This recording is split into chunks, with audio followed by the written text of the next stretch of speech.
So, convicted rapist, child rapist, Daniel Barnett was found dead in his prison cell after being tortured and beaten to death.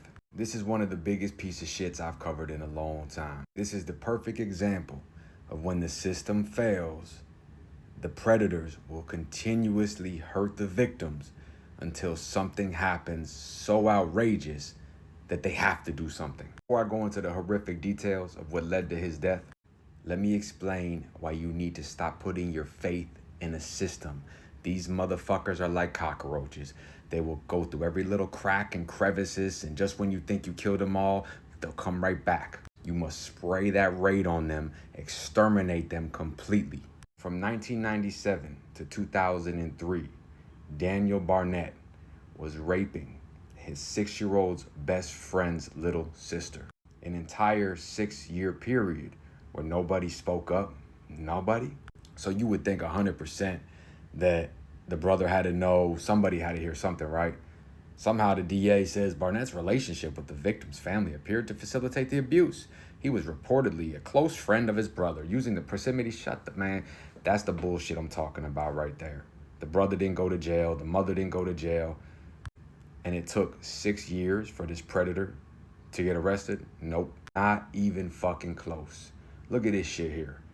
Barnett got arrested for child porn in 2014 because he wasn't convicted for those rapes that he eventually got caught for when the victim was able to show proof, because she was able to speak for herself because they kept suppressing the child. There's no way you're going to sit here and tell me the mother, the brother, and all these fucking people didn't know this creep motherfucker who had a conviction for child porn was just disappearing with his little 6-year-old sister. Fuck that. If I had any family member around any creep motherfucker and my kid said anything like this, that dude would never be around to go to trial. He'd be doing his rehabilitation in the swamp. And it gets worse. Not only did he get caught with child porn in 2014, he violated his probation in 2016, where he didn't register as a sex offender. And in 2019, he violated the laws of a sex offender. He was using some type of computers and just doing sneaky ass little chomo bullshit that they do. Yet the weasel, let's call him because he looks like a little weasel, was out and about. So let's put this in perspective because it gets even worse. The weasel, before he was brutally beaten and begging for his life in prison and killed, raped a 6-year-old for almost 4 years, so she was about 10 or 11. Nobody in the family believed her, or they believed her, they just suppressed her and enabled him. Dude gets caught with child porn in 2014, violates, doesn't register as a sex offender. 2016, 2019 violates again, and he's back on the streets in 2019. Now, I was robbing drug dealers, and they gave my ass 7 fucking years. And the weasel who got convicted for raping a 6-year-old girl 100 times. And not only that, he was a pedophile, already convicted for chomo crimes, child porn, not registering. So what do you think the weasel got? He got 5 to 10 years in a plea agreement. A convicted rapist with over 100 counts of rape on a child who previously, they overlooked it, and in between that time showed that he's watching child porn, so he's 100% guilty. The system failed this little girl. She finally got old enough to show the proof that everybody was hiding. The DCF missed, the CPS missed. In between all that, he gets convicted for child porn. He gets non-registering against Megan's Law. Finally gets convicted, and he could be out within the next 5 years. And that's why the weasel died. See, people have enough of this shit. They really do. I would do the same thing for your kids, my kids, anybody. Sitting in prison, right?